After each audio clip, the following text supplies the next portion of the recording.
नमः शिवाय, हर हर महादेव। तो दोस्तों, कैसे हो आप सब? Hope you are doing well. मैं बहुत खुश हो कि आज का ब्लॉग नहीं बनाऊंगा। आज का ब्लॉग जो है थोड़ा सा, भाई देखो, थोड़ा नहीं कहूँगा, आज का ब्लॉग थोड़ा सैड है। देखो, मैं जानता हूँ सावन का महीना चल रहा है और कुछ ही दिन में मैं और अमित भोला कांवर के लिए निकलने वाले हैं। हमारा शेड्यूल जो है वो फाइनल हो गया है। ठीक है दोस्तों, तो आज इसलिए मैं ये बात कह रहा हूँ कि आज कोई कांवर की बात तो मैं करूँगा बाद में, बट आज मैं उस हस्ती की बात करूँगा जिनको आप लोगों ने टीवी पे तकरीबन पिछले 40 साल से आप देख रहे हो। उनको 40 साल के आसपास या उससे भी ज़्यादा साल से आप लोग देख रहे होगे। जो जेनजी हैं वो भी देख रहे हैं, जो मिलेनियल है वो भी देख रहे हैं, जो उससे पहले के लोग हैं, जो 90s 70s 60s के लोगों को भी जानते हैं उनको। मैं बात कर रहा हूँ प्रदीप रावत जी की। प्रदीप रावत एक्टर, अभी भी लोग आप लोग नहीं जान पा रहे होंगे तो मैं आपको बता दूं कि गजनी मूवी आपने देखे तो जिन्होंने गजनी का रोल किया था उन्हीं की मैं बात कर रहा हूँ, प्रदीप रावत जी। बहुत लोग नाम से नहीं जानते होंगे, बट गजनी से तो आप जान गए होंगे ना। गजनी और पुरानी वाली जो महाभारत थी उसमें जो अश्वत्थामा का रोल जिन्होंने किया था, ठीक है, अब कई लोग और भी पहचान गए होंगे। और मैं क्लू दे देता हूँ आपको, लगान मूवी आपने देखी है। लगान मूवी में देवा का जिसने किरदार निभाया उनकी बात कर रहा हूँ मैं, प्रदीप रावत जी। एक वर्सटाइल एक्टर,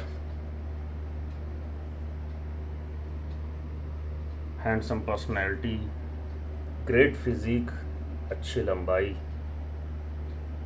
और उनके बारे में एक शॉर्ट में मैं बताना चाहता हूँ, बहुत ज़्यादा आपका टाइम नहीं लेना चाहता हूँ। देखो, उनकी हो गई है दोस्तों डेथ। प्रदीप रावत जी की डेथ हो गई है कल, तो वो अब इस दुनिया में नहीं रहे। तो एज ए एक्टर होने के नाते, देखो दोस्तों, एज ए एक्टर होने के नाते मेरा एक फ़र्ज़ बनता है कि भाई एक छोटा सा कंट्रीब्यूट किया जाए, एक छोटा सा मैं उनके लिए एक श्रद्धांजलि अपनी तरफ से मैं देना चाहता हूँ दोस्तों। तो मुझे भी दुख हुआ है इस चीज़ का कि प्रदीप रावत जी अब हमारे बीच में नहीं रहे, अब इस दुनिया में नहीं रहे वो, ठीक है। और मुझे उनका वैसे सबसे अच्छा रोल अश्वत्थामा का लगा था, मैं आपको बताऊं तो दिल से बात। महाभारत के अश्वत्थामा का रोल उन्होंने बहुत गजब निभाया है। मैं ये नहीं कहता हूँ कि गजनी का रोल उन्होंने अच्छा नहीं निभाया, बाकी नहीं, वो मैटर नहीं करता। जैसे हर किसी का एक रोल सबसे तेज़ याद आता है ना। जैसे सांभा का रोल वही याद आता है, जो मैक मोहन थे, उनका रोल सांभा का ही याद आता है, पूरे 50,000 है ना। बाकी उन्होंने क्या वो काम नहीं किया? बहुत काम किया भाई साहब, उन्होंने बहुत काम किया। लेकिन एक जो है एक छवि बन जाती है। तो अश्वत्थामा मेरे अंदर, अश्वत्थामा के रूप में वो ज़्यादा विराजमान है भाई। और लोग उन्हें वैसे गजनी के नाम से ज़्यादा जानते हैं, ठीक है। तो गजनी में भी उन्होंने गजब का रोल निभाया। तो प्रदीप रावत जी के बारे में मैं आपको छोटी सी एक ब्रीफ स्टोरी उनकी बता देता हूँ कि वो, उनका जन्म जो है वो उत्तराखंड में हुआ था और बचपन से ही, शुरू से ही वो खेलकूद वगैरह में उनकी रुचि ज़्यादा रही, तो खेलकूद में गए। उसके बाद फिर उन्होंने मुंबई का रुख किया, फिर वो गए मुंबई में अपना कैरियर आजमाने, अपना जो भी है। लेकिन मुंबई में उनको जल्दी सफलता मिली नहीं। डेली ऑडिशन देते थे, रिजेक्ट होते थे, ऑडिशन देते थे, रिजेक्ट होते थे, बट उन्होंने भी हार नहीं मानी, ठीक है। काफ़ी कड़ी मशक्क़त करने के बाद भाई, जब मेहनत आप करते रहोगे ना तो चिंगारी निकलती है, ठीक है। तो बॉलीवुड ने भी उन्हें नोटिस किया और उन्हें रोल दिया गया, और विलन के रोल उन्हें मिले, कई सारे रोल मिले। महाभारत में अश्वत्थामा का रोल मिला। उसके बाद तो स्टोरी आप जानते ही है ना, last and not the least, बहुत सारी चीज़ें, बहुत सारे रोल उन्होंने साउथ इंडियन फिल्म्स में भी, साउथ इंडस्ट्री में भी काम किया है काफ़ी, और वहाँ के भी सारे एक्टर उन्हें बहुत जानते हैं। बट मुझे एक चीज़ नहीं समझ में आती बॉलीवुड की। देखो भाई, बॉलीवुड वालों, मुझे गलत ना समझना, बट जब किसी की डेथ होती है इतने तगड़े पर्सनैलिटी वाले बंदे की, आप लोग ऐसा ट्रीट, मुझे ऐसा लगता है कि कोई छोटे एक्टर की तरह ट्रीट करते हैं। भाई उन्होंने भी बहुत काम किया है इंडस्ट्री के लिए। प्रदीप रावत जी ने बहुत काम किया है और हर बड़े एक्टर के साथ किया, सलमान खान के साथ किया है और अक्षय कुमार, किसी के भी साथ ले लो आप, आमिर खान। तो मैं अभी एक फ्यूनरल की उनकी वीडियो देख रहा था कि मतलब कि है ना, मतलब मैंने देखा कि भाई, मैंने सोचा कि भाई उनकी अंतिम यात्रा की वीडियो है, देख लेता हूँ भाई कैसे लग रहे हैं प्रदीप रावत जी भाई। तो उसमें क्या कहते हैं कि मैंने सोचा कि भाई आमिर खान तो ज़रूर आए होंगे, है ना। गजनी उन्होंने डायरेक्ट की थी, पैसा वगैरह लगाया था। वैसे मुर्गा डोस ने डायरेक्ट की थी लेकिन पैसा तो उनका भी लगा था। तो मैंने देखा कि भाई आमिर खान जी तो आए नहीं थे, तो कम से कम उनके महाभारत की कास्ट वहाँ होती। बट मुझे ऐसा कुछ वहाँ पे दिखाई नहीं दिया। मुझे कोई वो जाने पहचाने कोई चेहरे में ढूंढने की कोशिश किया बट वो दिखाई नहीं दिए। तो ये थोड़ी सी ना यहाँ पे मुझे थोड़ी सी त्रुटि लगती है, थोड़ी सी डाउन डाउन लगता है यहाँ पे। बॉलीवुड थोड़ा कमज़ोर दिखाई पड़ता है और थोड़ा मतलबी सा महसूस होता है कि मतलब जब जो आदमी अपना सब कुछ दे दिया बॉलीवुड को, ठीक है, फिल्म इंडस्ट्री को सब कुछ दे दिया, जब वो अंतिम क्रिया जब वो रहा ही नहीं, अब भैया वो जा रहा है, उसकी अंतिम यात्रा है, अब वो कभी दिखाई नहीं देगा दुनिया में। उसमें भी कोई लोग नहीं आ रहे हैं जो उसके सहपाठी थे। पता तो चली गया होगा भाई कि डेथ हो गई है, क्या ही कह सकते हैं, ठीक है।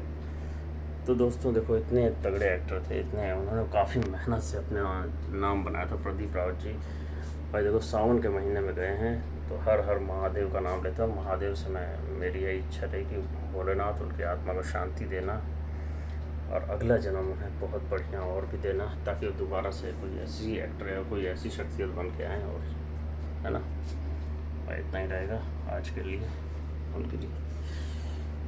तो दोस्तों ये रही प्रदीप रावत जी की बात। एज एन एक्टर होने के नाते मेरा फ़र्ज़ बनता था तो मैंने ये किया। तो RIP है उनको, बहुत बहुत दिल से श्रद्धांजलि हो उनको और उनके परिवार को भी। या भगवान महादेव शक्ति दें इस दुख को सहन करने की, ठीक है। इंडस्ट्री को जो लॉस हुआ है उसके लिए भी इंडस्ट्री को भी कुछ कंट्रीब्यूट करके उनके परिवार को देना चाहिए। अगर वो सिंटा के सदस्य हैं तो सिंटा को भी कुछ ना कुछ हेल्प करनी चाहिए।